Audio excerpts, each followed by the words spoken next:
Welcome to జై Hind academy. త్వరలోనే group 2 notification, అంటే త్వరలో కాదు అతి త్వరలోనే గ్రూప్ 2 నోటిఫికేషన్ రాబోతుంది అనమాట. దానికి సంబంధించి జై హింద్ అకాడమీలో నవంబర్ 8 నుంచి ఆఫ్లైన్ క్లాసులు అనేది స్టార్ట్ అవుతున్నాయి అనమాట. సో దానికి సంబంధించి ఏంటంటే ఫస్ట్ గ్రూప్ 2లో సంబంధించి ఫస్ట్ మనం సిలబస్ విశ్లేషణ చేద్దాం. గ్రూప్ 2లో ప్రధానంగా 2 స్టేజ్లు ఉన్నాయి. First stage prelims, second stage mains. ప్రిలిమ్స్లో 5 సబ్జెక్టులు ఉన్నాయి అనమాట. ఏంటంటే Indian history, Indian society, current affairs, అలాగే జాగ్రఫీతో పాటు రీజనింగ్ అండ్ అథమెటిక్ ఉన్నాయన్నమాట. సో ఏంటంటే ఫస్ట్ స్టేజ్ ఇది. సెకండ్ స్టేజ్ వచ్చేసరికి 300 మార్క్స్ అనమాట. 300 మార్క్స్లో పేపర్ 1, పేపర్ 2. పేపర్ 1కి వచ్చేసరికి ఇండియన్ పాలిటీ, అలాగే ఏపీ హిస్టరీ. పేపర్ 2కి వచ్చేసరికి సైన్స్ అండ్ టెక్నాలజీ, ఎన్విరాన్మెంట్, అలాగే ఎకానమీ సబ్జెక్ట్ అనమాట. ఫస్ట్ మనం ప్రిలిమ్స్ ఏంటో చూద్దాం. ప్రిలిమ్స్లో ఫస్ట్ హిస్టరీ బేస్ చూద్దాం. హిస్టరీలో మొత్తం 3 ఫేజ్లు అనమాట. ఏంటంటే ancient history, medieval history, modern history. Ancient హిస్టరీలో salient features of Indus valley civilisation. ఏంటంటే first Indus valley civilisation start అవుతుంది అనమాట. ఏంటంటే భారతదేశంలో సంబంధించి మొట్టమొదటి సివిలైజేషన్ ఏంటంటే ఇండస్ వ్యాలీ సివిలైజేషన్. హరప్పా నాగరికత అంటారనమాట. హరప్పా నాగరికత ఎక్కడ బయటపడింది, దానికి సంబంధించి ప్రత్యేకతలు ఏంటి, ఏమన్నా సైట్స్ బయటపడినాయా, అలాగే దానికి సంబంధించి ఏమన్నా ఎకనామిక్కి సంబంధించి ఏమన్నా ఫీచర్స్ ఉన్నాయా, నెక్స్ట్ ఏంటంటే ట్రాన్స్పోర్ట్కి సంబంధించి ఏంటంటే ఇంపోర్ట్స్ అండ్ ఎక్స్పోర్ట్స్కి సంబంధించి కానీ ఇవన్న సైట్స్ గురించి మొత్తం ఎక్స్ప్లెయిన్ చేసుకోవాలన్నమాట. ఎవరు కనిపెట్టారు, ఏ సైట్స్ ఎవరు కనిపెట్టారు, దానికి సంబంధించి మొత్తం తెలుసుకోవాలి. తర్వాత వేదిక్ ఏజ్ అనమాట. వేదయుగం ఏంటంటే ఋగ్వేదం, యజుర్వేదం, సామవేదం, అధర్వణ వేదంతో పాటు అసలు ఋగ్వేదంలో సమాజం అనేది ఎలా స్టార్ట్ అయింది, ఆ సమాజంలో పరిస్థితులు ఏంటని చెప్పి అడిగారు. తర్వాత ఏంటంటే బుద్ధిజం, జైనిజం. ఏంటంటే బుద్ధిజంకి సంబంధించి ఎలాగ పరిస్థితులు ఉన్నాయి, తర్వాత జైనిజానికి సంబంధించి అలాగ ఉన్నాయి. ఇక్కడ మౌర్యన్ ఎంపైర్ అని ఇచ్చారు, డైరెక్ట్గా మౌర్యన్ ఎంపైర్ ఇచ్చారు. కాకపోతే ఏంటంటే క్వశ్చన్ మన మగధ అనేది ఏదైతే ఉందో ఆ మగధ వంశంలో నందవంశం ఏదైతే ఉందో ఆ నందవంశం చదువుకుంటేనే ఎక్కువ మౌర్యన్ ఎంపైర్ అని అర్థమవుతుంది అనమాట. సో ఆ మౌర్యన్ ఎంపైర్, తర్వాత గుప్తా ఎంపైర్.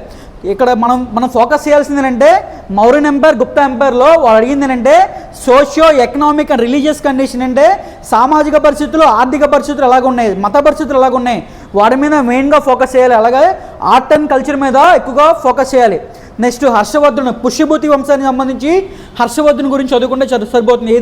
ఇది ఏన్షియంట్ పార్ట్లో. నెక్స్ట్ వచ్చేసరికి మిడివల్ పార్ట్లో మనకి ద చోళా అడ్మినిస్ట్రేటివ్ సిస్టమ్ ఎలా ఉంది.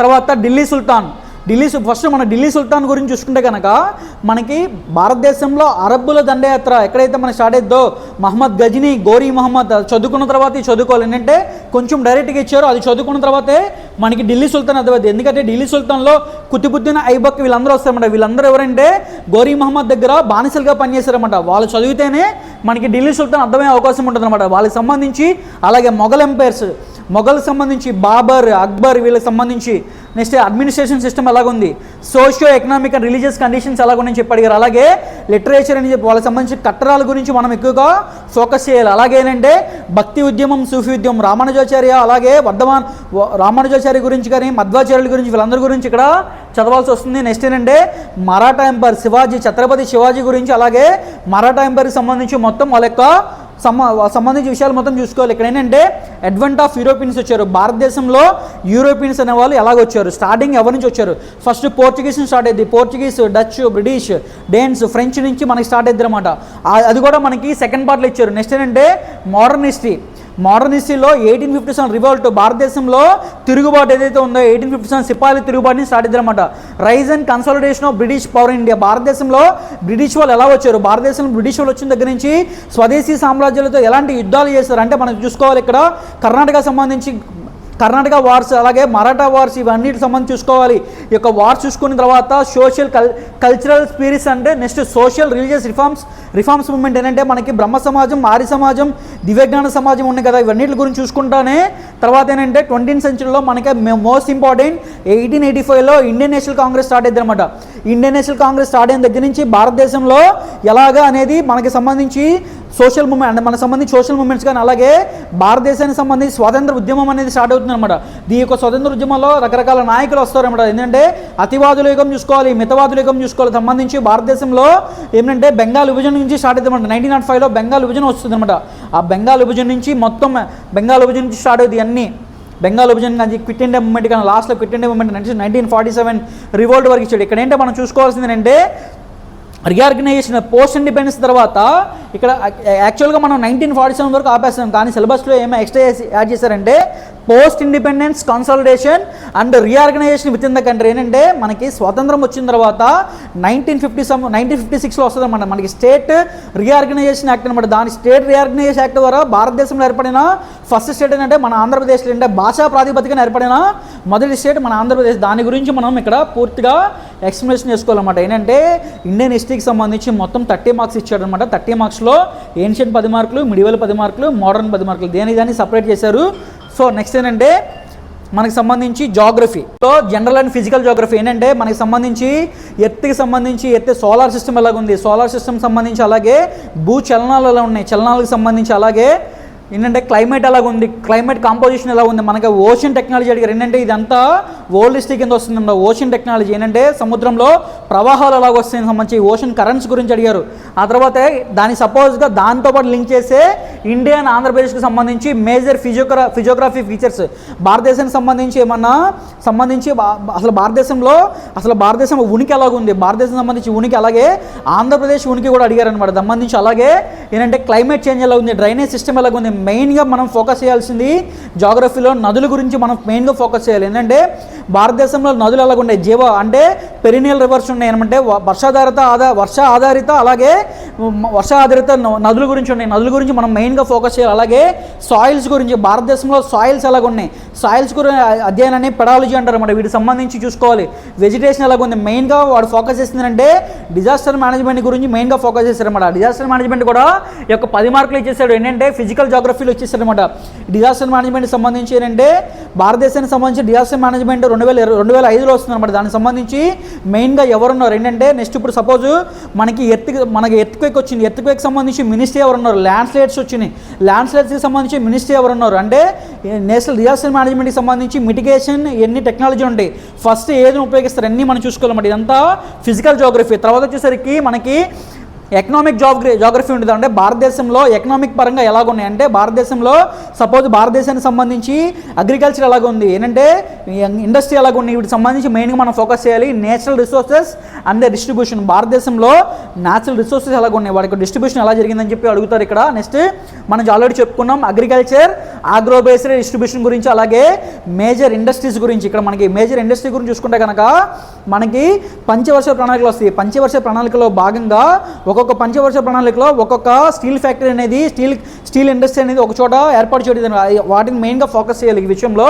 అలాగే ట్రాన్స్పోర్ట్ సిస్టమ్ గురించి తెలుసుకోవాలి. నేషనల్ హైవేస్ ఎలాగున్నాయి, అలాగే వాటర్కి సంబంధించి వాటర్ హైవేస్ ఎలాగున్నాయి, వాటికి సంబంధించి తెలుసుకుంటాం. అలాగే ఇక్కడ మనం ఇందాక మర్చిపోయాం, డిజాస్టర్ మేనేజ్మెంట్లో ఎర్త్క్వేక్ సంబంధించి ఏ జోన్లో ఏది ఉంది, నేషనల్ క్యాపిటల్ రీజియన్ ఏదైతే ఢిల్లీ ఏ జోన్లో ఉంది, ఆంధ్రప్రదేశ్ ఏ జోన్లో ఉందని చెప్పి అడిగే ప్రధాన అవకాశాలు ఉంటాయి. నెక్స్ట్ టూరిజం గురించి, ట్రేడ్ గురించి, భారతదేశంలో వర్తక వాణిజ్యం అనేది ఎలా సాగుతుందని చెప్పి అడిగారు.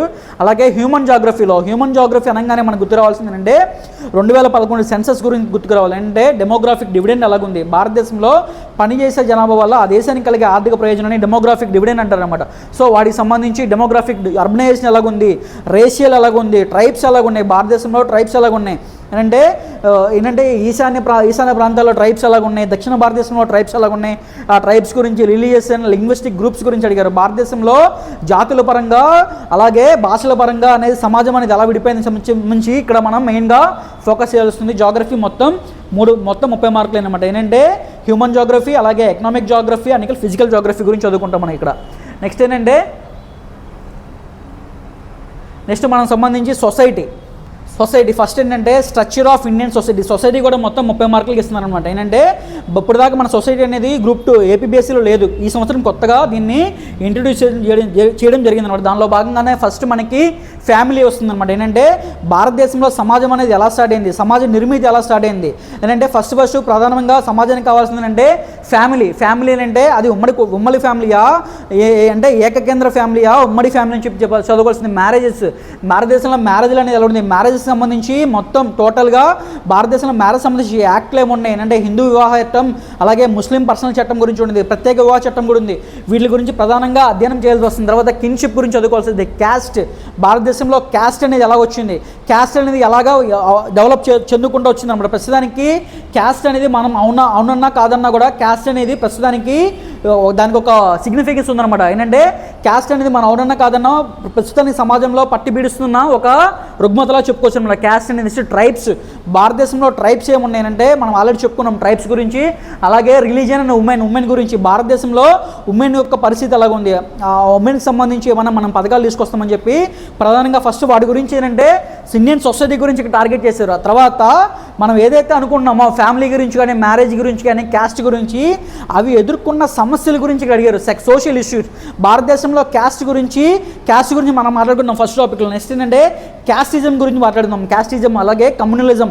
అంటే ఇది ఏదైతే మనం అనుకుంటున్నామో దాన్ని తగ్గట్టుగా సమాజంలో దాని యొక్క ప్రాబ్లమ్స్ ఏమున్నాయి ఏంటంటే సోషల్ ఇష్యూస్, సామాజికంగా సంబంధించి ఇష్యూస్ ఎలా ఉన్నాయని చెప్పి అడుగుతారు ఇక్కడ. Communism, regionalism, crime against women, child labour, youth unrest. భారతదేశంలో యూత్ అనే వాళ్ళు ఎందుకు అలా ఉండిపోయారండి, వాళ్ళకి సంబంధించి ఎందుకు అలా ఉండిపోయారని చెప్పి ఇక్కడ వాళ్ళకి సంబంధించి ప్రధాన సమస్యల గురించి ఇక్కడ మనం మాట్లాడతాం. నెక్స్ట్ ఏంటంటే నెక్స్ట్ స్టాప్లో వెల్ఫేర్ మెకానిజం. మనం ఏదైతే అనుకుంటున్నామో ప్రభుత్వాలు వాళ్ళకి సంబంధించి ఏం చేస్తారు అంటే ఇక్కడ డిసేబుల్ చిల్డ్రన్ గురించి ఏం చేశారు, అలాగే ఉమెన్ గురించి ప్రభుత్వాలు తీసుకున్న సంక్షేమ చర్యలు ఏంటి, మైనారిటీస్ గురించి ఏం చర్యలు తీసుకున్నారు, సోషల్ ట్రైబ్స్ గురించి, షెడ్యూల్ ట్రైబ్స్ గురించి ఏం చర్యలు తీసుకున్నారు, షెడ్యూల్ క్యాస్ట్ల గురించి ఏం చర్యలు తీసుకుంటారు, welfare programmes, constitution and statutory provision. అంటే భారతదేశం రాజ్యాంగపరంగా ఉమెన్కి కానీ, చైల్డ్కి కానీ, వీళ్ళకి అందరికీ ఏమన్నా ప్రత్యేకతలు ఉన్నాయా, ఏమన్నా మన కాన్స్టిట్యూషన్లో పొందుపరుస్తుందని చెప్పి ప్రధానంగా ఇక్కడ మనం తెలుసుకుంటాం. ఏంటంటే ఇది ఏంటంటే ఇండియన్ సొసైటీ గురించి 30 మార్కులు. నెక్స్ట్ ఏంటంటే కరెంట్ అఫైర్స్.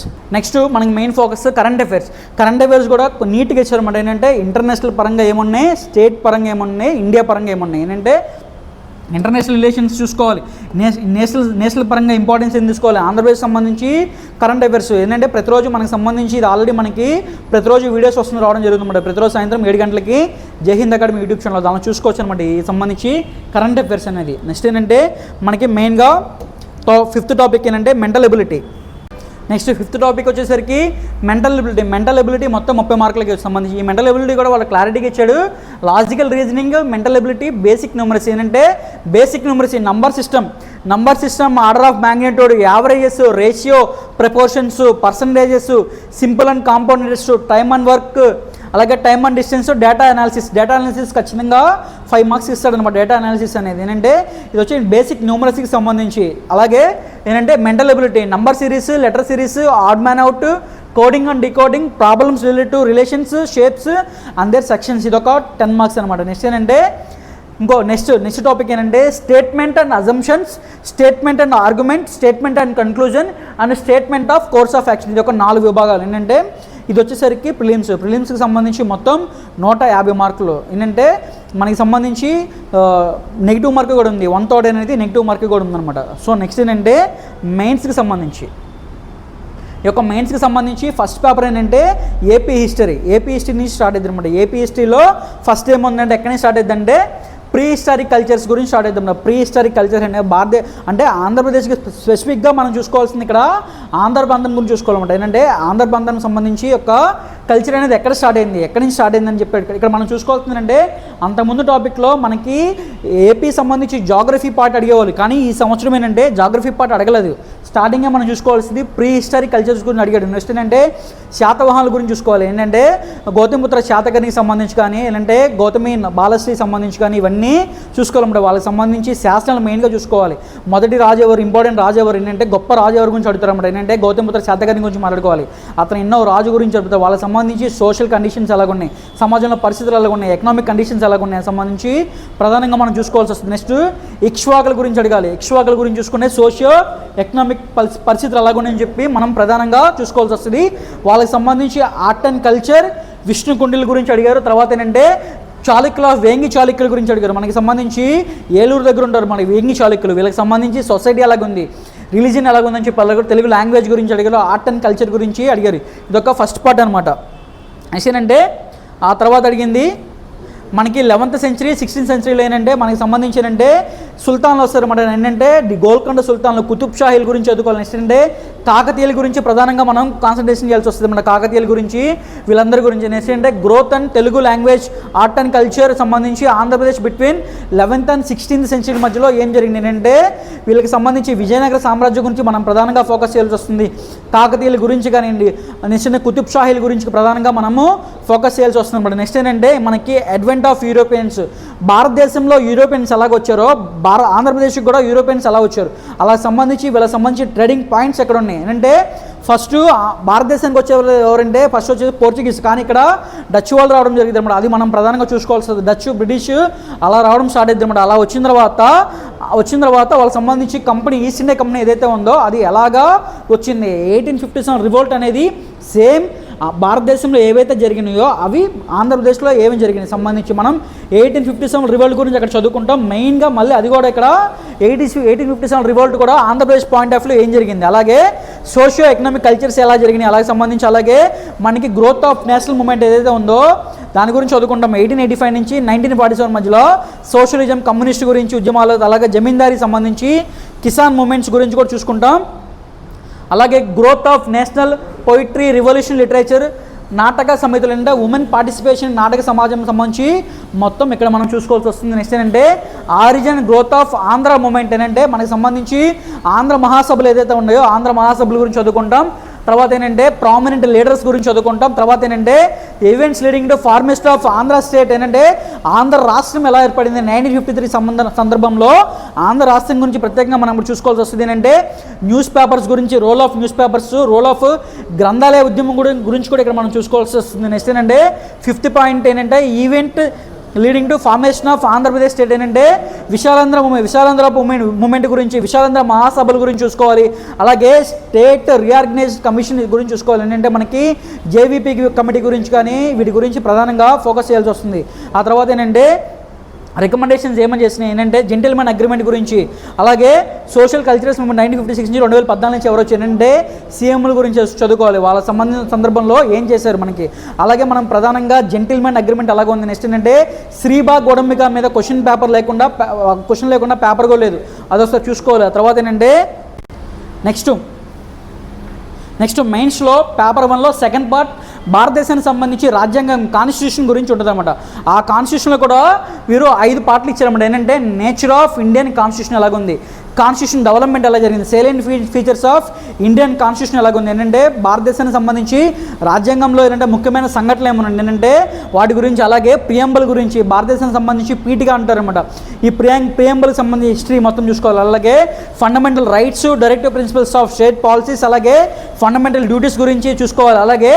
అలాగే then fundamental duties, amendment of the constitution ఏంటంటే భారతదేశానికి సంబంధించి రాజ్యాంగ సవరణల గురించి ప్రధానంగా చూడాల్సి వస్తుంది. ఏంటంటే బేసిక్ స్ట్రక్చర్ ఆఫ్ కాన్స్టిట్యూషన్ గురించి చూసుకోవాల్సి వస్తుంది అనమాట. తర్వాత ఏంటంటే సెకండ్ పార్ట్ ఏంటంటే కాన్స్టిట్యూషన్లో second part structure and functions of Indian government ఏంటంటే లెజిస్లేచరు, ఎగ్జిక్యూటివ్, అలాగే సంబంధించి జ్యుడిషియరీ సంబంధించి 3 టైపుల గురించి మనం చర్చించాల్సి వస్తుంది. అలాగే ఏంటంటే లెజిస్లేచర్స్ ఏంటంటే యూనిక్యాములరా, బైక్యాములర్ అండ్ ఏంటంటే భారతదేశానికి ఆంధ్రప్రదేశ్లో సంబంధించి ఏంటంటే కొంచెం రాష్ట్రాలకు సంబంధించి 2 ద్విసభలు ఉంటాయి. ఏంటంటే ఒకటి సంబంధించి అసెంబ్లీ, రెండోది ఏంటంటే member of legislative council, MLA అంటారు, ఎమ్మెల్సీ అంటారు. ఏంటంటే ఎమ్మెల్సీ ఉన్న స్టేట్లు అనేది భారతదేశంలో 6 స్టేట్లు మాత్రమే ఉన్నాయన్నమాట.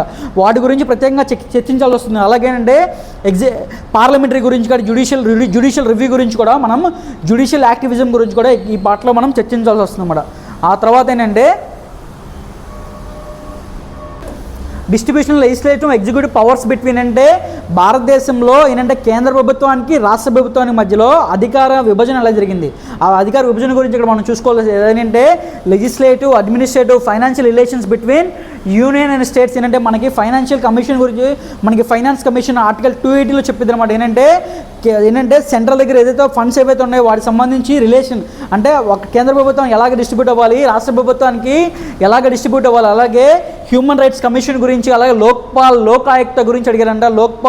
లోకాయుక్త గురించి మనం చదువుకోవాల్సి వస్తుంది ఈ పార్ట్లో. తర్వాత ఏంటంటే సెంట్రల్ అండ్ స్టేట్ రిలేషన్స్ ఏంటంటే మనకి రాజమన్నార్ కమిటీ, అలాగే సర్కారియా కమిటీ ఏంటంటే పూంచి కమిటీ గురించి వస్తుంది అనమాట. ఏంటంటే యూనిటరీ అండ్ ఫెడరల్ సిస్టమ్ ఏంటంటే భారతదేశానికి సంబంధించి మన ఫెడరల్ వ్యవస్థ ఏంటంటే కొంత అధికారులకు రాష్ట్ర ప్రభుత్వానికి, కొంత అధికారులు కేంద్ర ప్రభుత్వానికి ఉంటాయన్నమాట. వాటికి సంబంధించి ఈ యొక్క కమిటీల గురించి ఏవైతే ఉన్నాయో సర్కారియా కమిటీ కానీ, పూంచి కమిటీ కానీ, రాజమన్నార్ కమిటీ గురించి ప్రధానంగా మనం ఇక్కడ సూచించాల్సి వస్తుంది. అంటే unity and federal features of Indian constitution, Indian political parties. ఏంటంటే పొలిటికల్ పార్టీస్ గురించి ప్రధానంగా చదవాల్సి వస్తుందన్నమాట. పొలిటికల్ సిస్టమ్ ఎలాగ ఉంది, రికగ్నైజేషన్ ఆఫ్ పొలిటికల్ పార్టీ కానీ రికగ్నేషన్ అవ్వాలంటే వాటికి సంబంధించి ఏంటంటే అలాగే ఏంటంటే elections and electoral reforms, anti defection law అనేది మనకి షెడ్యూల్స్లో 10వ షెడ్యూల్ చెప్పిద్ది అనమాట. ఇది చాలా ఇంపార్టెంట్. యాంటీ డిఫెక్షన్ లా గురించి ప్రతి ఎగ్జామ్స్లో అడుగుతాడు అనమాట. అలాగేనంటే లాస్ట్ పాయింట్ ఏంటంటే సెంట్రలైజేషన్ అండ్ డీసెంట్రలైజేషన్. ఏంటంటే కమ్యూనిటీ డెవలప్మెంట్ ప్రోగ్రామ్స్, అలాగే బలవంత్ రాయ్ మెహతా కమిటీ, అశోక్ మెహతా కమిటీ. ప్రధానంగా మనం ఫోకస్ చేయాల్సింది 73rd 74th కాన్స్టిట్యూషన్ అమెండ్మెంట్స్ ఏవైతే ఉన్నాయో, పంచాయతీలకు సంబంధించి 73rd, అలాగే మున్సిపాలిటీకి సంబంధించి 74 కాన్స్టిట్యూషన్కి సంబంధించి అమెండ్మెంట్ ప్రధానంగా ఫోకస్ చేయాల్సి వస్తుంది. వీటిలో కూడా మనకేంటంటే కమ్యూనిటీ డెవలప్మెంట్ ప్రోగ్రామ్ భాగంగా మనకి బలవంత్ రాయ్ మెహతా కమిటీ, అశోక్ మెహతా కమిటీ, అలాగే సంబంధించి కమిటీల గురించి ప్రధానంగా చర్చించాల్సి వస్తుంది అనమాట. ఏంటంటే తర్వాత పేపర్ 2 ప్రధానంగా మనకి ఇండియన్ ఎకానమీ, అలాగే ఏపీ ఎకానమీ సంబంధించి ఫస్ట్ పేపర్, అలాగే సైన్స్ అండ్ టెక్నాలజీ, అలాగే ఎన్విరాన్మెంట్ సంబంధించి సెకండ్ పేపర్ ఉంటుంది అనమాట. 75 మార్క్స్. ఏంటంటే ఫస్ట్ దాంట్లో చూసుకుంటే కనుక మనము structure of Indian economy, economic planning and policy, భారతదేశానికి సంబంధించి ఎకనామిక్ పాలసీస్ ఎలాగ ఉన్నాయి, అలాగే నేషనల్ ఇన్కమ్ అనేది టాపిక్ ఉంది. Very important topic. National income of India, concept of measurement of national income, అంటే నేషనల్ ఇన్కమ్ అనేది ఎలా క్యాలిక్యులేట్ చేస్తారు సంబంధించి, అలాగేనంటే occupational pattern, sectoral distribution of income in India, economic and growth in India, అంటే strategic planning commission, అలాగే new economic reforms. ఏంటంటే economic reforms గురించి చూసుకోవాలంటే భారతదేశానికి సంబంధించి ఎకానమీ అనేది మనకి ఏదైతే ఉందో ఎల్పిజి రిఫార్మ్స్ అంటాం కదా, అదే రిఫార్మ్స్ అనమాట. 1991 ఎల్పిజి లిబరలైజేషన్, ప్రైవేటైజేషన్, గ్లోబలైజేషన్ ఏవైతే చదువుకుంటామో ఆ రిఫార్మ్స్ గురించి ఇక్కడ మనం ప్రధానంగా ఫోకస్ చేయాల్సి వస్తుంది. అలాగే ఆ తర్వాత ప్లానింగ్ కమిషన్ సంబంధించి మనకి పంచవర్ష ప్రణాళికలు అంటాం కదా, ఆ పంచవర్ష ప్రణాళికలు ఏంటి, ఆ పంచవర్ష ప్రణాళికలో ప్రధానంగా మనము దేన్ని ఫోకస్ చేస్తాం ఏంటంటే గ్రోత్ రేట్ ఎంత ఉంది, ఎక్స్పెక్టెడ్ ఎంత ఉంది, ఏంటంటే ఎంత వచ్చింది, అలాగే ఏంటంటే వాటికి సంబంధించి ఆ యొక్క పంచవర్ష ప్రణాళికలో ఏ అయితే ఇండస్ట్రీని స్టార్ట్ చేస్తాం దాని మీద ఫోకస్ చేయాల్సి వస్తుంది. మన ప్రధానంగా గరీబీ హటావో అనే ప్రోగ్రామ్ ఉంది. ఆ గరీబీ హటావో ప్రోగ్రామ్ దేంట్లో వచ్చింది, అలాగే ప్రధానంగా ఫోకస్ చేయవలసిన తర్వాత ఏంటంటే మనకి పంచవర్ష ప్రణాళికలు ఏవైతే ఉన్నాయో 12 పంచవర్ష ప్రణాళికలు ఉన్నాయి. ఆ 12 పంచవర్ష ప్రణాళికలు అంటే మనకి నీతి ఆయోగ్ స్టార్ట్ అయింది అనమాట. నీతి ఆయోగ్ అంటే ఏంటి, భారతదేశంలో ప్రస్తుతానికి ఇది ఒక థింక్ ట్యాంక్గా పనిచేస్తుంది అనమాట. నీతి ఆయోగ్ అంటే నీతి ఆయోగ్ ఫుల్ ఫామ్ అడుగుతారు, తర్వాత నీతి ఆయోగ్లో సభ్యుల గురించి అడుగుతారు. వాటి గురించి పూర్తిగా మనం అక్కడ చదువుకోవాల్సి వస్తుంది. అంటే next banking, money, banking, public finance. ఏంటంటే పబ్లిక్ ఫైనాన్స్ గురించి ప్రధానంగా ఫోకస్ చేయాల్సింది. బ్యాంకింగ్ రంగం గురించి మనం ఫోకస్ చేస్తుంది. Functions and measurements of money supply, reserve bank of India గురించి, ఆర్బీఐ గురించి చర్చించుకోవాల్సింది. ఆర్బీఐ యాక్ట్ ఎంత, ఆర్బీఐ యాక్ట్ 1934 గురించి మనం ప్రధానంగా ఫోకస్ చేయాల్సి వస్తుంది. ఏంటంటే ఆర్బీఐ అనేది ఏం చేస్తుంది, మానిటరీ పాలసీ తీసుకొస్తుంది, అలాగే మన భారతదేశానికి సంబంధించి క్రెడిట్ కంట్రోల్ చేస్తుంది. అంటే లిక్విడిటీ ఏదైతే ఉందో లిక్విడిటీ గురించి క్రెడిట్ కంట్రోల్ చేస్తుంది అనమాట. ఏంటంటే దానికి సంబంధించి ఇండియన్ బ్యాంకింగ్ గురించి, అలాగే మనకి సంబంధించి ఏంటంటే ఇన్ఫ్లేషన్, భారతదేశంలో ద్రవ్యోల్బణం ఎలాగుంది, ఏంటంటే ద్రవ్యోల్బణం ఎలాగుంది, ఇన్ఫ్లేషన్ ఎలాగుంది సంబంధించి, అలాగే మనకు సంబంధించి ఇన్ఫ్లేషన్ అనేది కంట్రోల్లో కావాలంటే ఏంటంటే ఆర్బీఐ చేతిలో ఉంటుంది అనమాట. ఏంటంటే repo rate, reverse repo rate ఏదైతే ఉందో ఈ రెపో రేట్ని, రివర్స్ రెపో రేట్ని సంబంధించి మనకు సంబంధించి క్రెడిట్ మెజర్మెంట్లో ప్రధాన పాత్ర పోషిస్తుంది. అలాగేనంటే ఫిజికల్ మెజర్మెంట్, డెఫిసిట్ ఫైనాన్స్ గురించి ప్రధానంగా, అలాగే ట్యాక్సేషన్ సిస్టమ్ గురించి చూసుకోవాలి. భారతదేశంలో ట్యాక్స్ 2 రకాల గురించి, అలాగే ఏంటంటే goods and services tax, GST మీద క్వశ్చన్ లేకుండా పేపర్ కూడా ఉండదు అనమాట. ఏంటంటే జిఎస్టీ ఎప్పుడు వచ్చింది భారతదేశంలో, జిఎస్టీ ఇంప్లిమెంట్ చేయబడుతున్న ఫస్ట్ స్టేట్ అండి. అలాగే జిఎస్టీ పరంగా భారతదేశంలో హైయెస్ట్ వసూలు ఎప్పుడు జరిగినాయి అని చెప్పి అడుగుతారు. భారతదేశంలో హైయెస్ట్ వసూళ్లు మొన్న ఏప్రిల్లో జరిగినాయి అనమాట. దాదాపు 1,90,000 కోట్ల దాకా మనకి జిఎస్టీ వసూలు జరిగినాయి ఫస్ట్ అనమాట. అలాగే ఇండియన్ బడ్జెట్ గురించి చదువుకోవాల్సింది. బడ్జెట్ అనేది ఏంటి, భారతదేశంలో బడ్జెట్ గురించి తెలుపుతున్న ఆర్టికల్ ఎంత, 110 అనమాట. ఆ ఆర్టికల్ గురించి చదవాల్సి వస్తుంది. బడ్జెట్ ఎలా, ఎన్ని రకాలు, బడ్జెట్ అనేది ఎన్ని రకాలు సంబంధించి, అలాగే బ్యాలెన్స్ ఆఫ్ పేమెంట్స్ గురించి చెప్పాల్సి వస్తుంది. తర్వాత ఎఫ్డిఐ, ఫారెన్ డైరెక్ట్ ఇన్వెస్ట్మెంట్ గురించి మనం చదవాల్సి వస్తుంది అనమాట. ఆ తర్వాత థర్డ్ పాయింట్ ఏంటంటే agriculture sector, industry sector, service sector. ఏంటంటే భారతదేశానికి సంబంధించి యొక్క 3 సెక్టర్లు చాలా ఇంపార్టెంట్ అనమాట. మనకి భారతదేశానికి సంబంధించి ప్రస్తుతానికి ఎకానమీ మనకి సర్వీస్ సెక్టర్ నుంచి రావడం జరుగుతుంది అనమాట.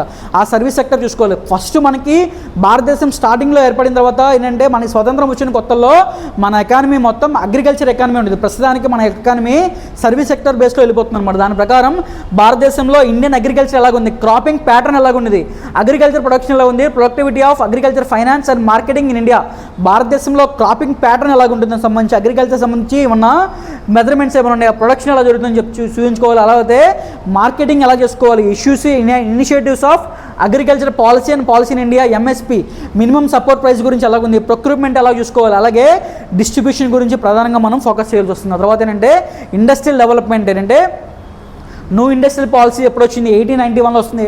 1991లో మనం ఆల్రెడీ అనుకున్నాం కదా, డిస్ఇన్వెస్ట్మెంట్ ఏదైతే ఉందో డిస్ఇన్వెస్ట్మెంట్ గురించి, అలాగే ఈజ్ ఆఫ్ డూయింగ్ బిజినెస్లో మనకు సంబంధించి, అలాగే సర్వీస్ సెక్టర్ సంబంధించి ఏంటంటే contribution of service sector in India, role of IT industry గురించి కూడా అక్కడ ప్రధానంగా ఫోకస్ చేస్తారు. ఇదేంటంటే ఎకానమీలో ఏంటంటే ఇది సంబంధించి. ఆ తర్వాత fourth part structure of Andhra Pradesh economy and public finance ఏంటంటే ఆంధ్రప్రదేశ్కి సంబంధించి పాయింట్ ఆఫ్ వ్యూ అడిగారు అన్నమాట. ఈ యొక్క structure and growth of AP economy ఎలాగుంది, జీడిపి గ్రోత్ రేట్ ఎలాగుంది, అలాగే గ్రాస్ స్టేట్ డొమెస్టిక్ ప్రొడక్ట్ ఏంటంటే స్టేట్కి సంబంధించి ఫోకస్ చేస్తాం కాబట్టి జిఎస్డిపి, అలాగే ఏంటంటే సెక్టోరల్ కాంట్రిబ్యూషన్ ఎలాగుంది, మనం ఆల్రెడీ మాట్లాడుకున్నాము కదా సెక్టోరల్ కాంట్రిబ్యూషన్ ఏంటంటే primary sector, secondary sector, tertiary sector గురించి ఇక్కడ మనంగా ప్రధానంగా ఫోకస్ చేయాల్సింది. నెక్స్ట్ పర్ క్యాపిటల్ ఇన్కమ్ గురించి, అలాగే ఏపీ స్టేట్కి సంబంధించి రెవెన్యూ ఎలా జనరేట్ అవుతుంది, tax and non tax revenue, AP state expenditure, debt ఏంటంటే interest payments, projects and external assistant ఏంటంటే రీసెంట్ ఏపీ బడ్జెట్ మీద కూడా ఫోకస్ చేయాల్సి వస్తుంది ప్రధానంగా. ఇక్కడ ఏంటంటే నెక్స్ట్ ఏంటంటే ఫిఫ్త్ పార్ట్ ఏంటంటే agriculture and allied sector, industry sector, service sector of Andhra Pradesh point of వ్యూలో మనం ప్రధానంగా మొదటి 3 పార్ట్లు ఏంటంటే ఇండియా పరంగా, ఏంటంటే నెక్స్ట్ ఏపీ పరంగా పాయింట్ ఆఫ్ చేయాలన్నమాట. Production trends of agriculture and allied sectors of cropping pattern, మనం ఇందాక ఏదైతే మాట్లాడుకున్నామో cropping pattern Andhra Pradesh point of view ఎలాగ ఉంది, అలాగే రూరల్ క్రెడిట్ కోఆపరేటివ్ ఎలాగ ఉంది, అలాగే స్ట్రాటజీస్ ఎలాగ ఉన్నాయి, స్కీమ్స్ గురించి చూసుకోవాలి, యానిమల్ హస్బెండరీ, హార్టికల్చర్, ఫిషరీస్ గురించి, వాటి గ్రోత్ గురించి కూడా మనం ఇక్కడ చూసుకోవాల్సి వస్తుంది. Industrial development policy, single window mechanism, industrial incentives అంటే ఆంధ్రప్రదేశ్లో కొన్ని కార్యక్రమాలు చేపట్టారన్నమాట. ఎంఎస్ఎంఈ రంగం నుంచి మైక్రో స్మాల్ మీడియం ఎంటర్ప్రైజెస్ గురించి సంబంధించి కొన్ని పాలసీస్ క్రియేట్ చేశారన్నమాట. ఆ పాలసీస్ గురించి, అలాగే AP IT policy, information technology, electronic పాలసీల గురించి కూడా మనం ప్రధానంగా ఫోకస్ చేయాల్సి వస్తుంది. తర్వాత ఏంటంటే ఈ యొక్క సెకండ్ పేపర్లో ఏంటంటే మనకు సంబంధించి సైన్స్ అండ్ టెక్నాలజీ గురించి అడిగాడు. నెక్స్ట్ మెయిన్స్లో పేపర్ 2లో సెకండ్ పార్ట్ ఏంటంటే సైన్స్ అండ్ టెక్నాలజీ 75 మార్క్స్ చాలా ఇంపార్టెంట్. ఏంటంటే ఫస్ట్ ఏంటంటే technology machines, policies of and applications. ఏంటంటే భారతదేశంలో national science and technology policy ఎలా స్టార్ట్ అయింది అంటే ఫస్ట్ జవహర్లాల్ నెహ్రూ గారు భారతదేశానికి సంబంధించి ఖచ్చితంగా ఒక సైంటిఫిక్ పాలసీ అనేది కావాలి సంబంధించి ఫస్ట్ అనే జవహర్లాల్ నెహ్రూ గారు అనుకున్నారు అనమాట. దాని నుంచి భారతదేశంలో ఈ యొక్క సైన్స్ అండ్ టెక్నాలజీ సంబంధించి పాలసీలు స్టార్ట్ అయినమాట. రీసెంట్ సైన్స్ అండ్ టెక్నాలజీ సంబంధించి innovation policy and national strategies and missions, emerging technologies సంబంధించి ఏంటంటే ప్రధానంగా space technology, launch vehicles of India, recent Indian satellite launch చేసేనంటే మనకు ప్రధానంగా రీసెంట్ టైమ్స్లో మనకు జరిగింది ఏంటంటే ఏదైతే చంద్రయాన్ 2 ఏదైతే ఉందో చంద్రయాన్ 3 అది కంపల్సరీ ఎగ్జామ్స్ వస్తుందన్నమాట. చంద్రయాన్ 3 గురించి అలాగేనంటే మనకి సంబంధించి ఇస్రో సంబంధించి ప్రోగ్రామ్స్, తర్వాత ఏంటంటే డిఆర్డిఓ సంబంధించి defence research and development organisation సంబంధించి స్ట్రక్చర్, దానికి సంబంధించి విజన్ ఎలాగుంది సంబంధించి, అలాగే ఏమన్నా ఇంటిగ్రేటెడ్ గైడెడ్ మిసైల్స్ సంబంధించి ఇన్ఫర్మేషన్ కమ్యూనికేషన్ గురించి, national policy and information technology, digital India, e government programme, అలాగే నేషనల్ సైబర్ సెక్యూరిటీ, న్యూక్లియర్ టెక్నాలజీకి సంబంధించి, అలాగే న్యూక్లియర్ పవర్ ప్లాంట్స్ ఎక్కడ ఉన్నాయి వాటి యొక్క అప్లికేషన్స్ ఎలాగని చెప్పి చూడాల్సింది, అలాగే ఇండియాస్ న్యూక్లియర్ ప్రోగ్రామ్ గురించి ఒక ఫస్ట్ పార్ట్. సెకండ్ పార్ట్ ఏంటంటే ఎనర్జీ మేనేజ్మెంట్ గురించి ఒక సెకండ్ పార్ట్ అనమాట. Policy and projects of install in energy capacity of and demand in India, భారతదేశానికి సంబంధించి ఇన్స్టాల్ కెపాసిటీ, పవర్ కెపాసిటీ ఎలా ఉందని సంబంధించి, అలాగే national policy and biofuels, already మనం చదువుకున్నాం బయోఫ్యూయల్స్ గురించి చాలాసార్లు. తర్వాత ఏంటంటే భారత స్టేజ్ నామ్స్ ఏంటంటే renewable and non renewable energy sources, install capacities of Indian initiatives, అలాగే స్కీమ్స్కి సంబంధించి. Next third part ecosystem and biodiversity, ecology and ecosystem, basic concepts of ecosystem and ecology, components of biodiversity, meaning, components, biodiversity, hotspots అలాగ ఉన్నాయి. వీటికి సంబంధించి ఏదైతే ఉందో వాటికి సంబంధించి అలాగేనంటే మనకి recent plans and targets of convention and protection అంటే వైల్డ్ లైఫ్ ప్రొటెక్షన్ గురించి ఏం చర్యలు ఇస్తున్నారు, సైట్స్, ఎండేంజర్డ్ స్పీసెస్ గురించి, అలాగే బయోస్పియర్ రిజర్వ్స్ గురించి, అలాగే ఇండియన్ వైల్డ్ లైఫ్ కన్జర్వేషన్ సంబంధించి ఎఫర్ట్స్ గురించి కూడా ప్రధానంగా మనం ఫోకస్ చేయాల్సి వస్తుంది. తర్వాత అంటే waste management and pollution control. ఏంటంటే భారతదేశానికి సంబంధించి సాలిడ్ వేస్ట్ మేనేజ్మెంట్ ఎలాగుంది, ఈ యొక్క solid waste and classification, methods of disposal ఎలాగుంది, ఏంటంటే ఎన్విరాన్మెంట్ పొల్యూషన్ గురించి, types of environment pollution, sources and impacts, pollution control, regulation mechanisms గురించి కూడా ప్రధానంగా మనం ఫోకస్ చేయాల్సి వస్తుంది. ఏంటంటే బయో రెమెడీస్ అంటే types of scopes in India, ఏంటంటే తర్వాత ఎన్విరాన్మెంట్ హెల్త్, ఎన్విరాన్మెంట్ ఛాలెంజ్, ఏంటంటే global warming, climate change, acid rains, ozone deflection, అలాగే ఓషన్ ఎసిడిఫికేషన్ గురించి ప్రధానంగా ఎన్విరాన్మెంట్ పరంగా మనం ప్రధానంగా ఫోకస్ చేయాల్సి వస్తుంది. అలాగే రీసెంట్ ఇంటర్నేషనల్ ఇనిషియేటివ్ ప్రోటోకాల్స్, మనకి వియన్నా కన్వెన్షన్ అంటారు, ఆ తర్వాత బాన్ కన్వెన్షన్ అంటే ఏంటి సంబంధించి కన్వెన్షన్స్ కూడా ఇక్కడ ప్రధానంగా ఫోకస్ చేయాల్సి వస్తుంది. అలాగే ఎస్డిజి గురించి కూడా మనకి సస్టైనబుల్ డెవలప్మెంట్ గోల్స్ మొత్తం 17 గోల్స్ ఉన్నాయి, వాటి గురించి కూడా ప్రధానంగా మనం ఇక్కడ ఫోకస్ చేయాల్సి వస్తుంది అన్నమాట. ఈ రీసెంట్ ట్రెండ్స్ అంటే భారతదేశం సంబంధించి ప్రస్తుతానికి డిసీజెస్ ఏమున్నాయి, అలాగే సంబంధించి కరోనా గురించి కూడా ఇక్కడ ఏంటంటే ఈ పాండమిక్ ఎపిడమిక్ గురించి కూడా మనకి ఫోకస్ చేస్తాడు. అలాగే preparedness response, health care delivery mechanism ఎలాగ ఉంది, అలాగే రీసెంట్ పబ్లిక్ హెల్త్ ఇనిషియేటివ్ గురించి కూడా ఇక్కడ ప్రధానంగా మనం ఫోకస్ చేయాల్సి వస్తుంది. ఏంటంటే ఇది మెయిన్స్కి సంబంధించి. సో మరొకసారి చూద్దాం, మనకు సంబంధించి ఏపీపీఎస్సీ గ్రూప్ 2 సంబంధించి యొక్క సిలబస్ విశ్లేషణ ఇది. ఏంటంటే ప్రిలిమ్స్ మెయిన్స్ గురించి. సో మరొకసారి ఏంటంటే మనకు సంబంధించి ఏంటంటే జైహింద్ అకాడమీ యాప్ కూడా లాంచ్ చేసాం అనమాట. అది కూడా నెక్స్ట్ ఏంటంటే ఆఫ్లైన్ క్లాసులు కూడా మనకి సంబంధించి గ్రూప్ 2 క్లాసెస్ నవంబర్ 8న స్టార్ట్ అవుతున్నాయి అనమాట. Thank you.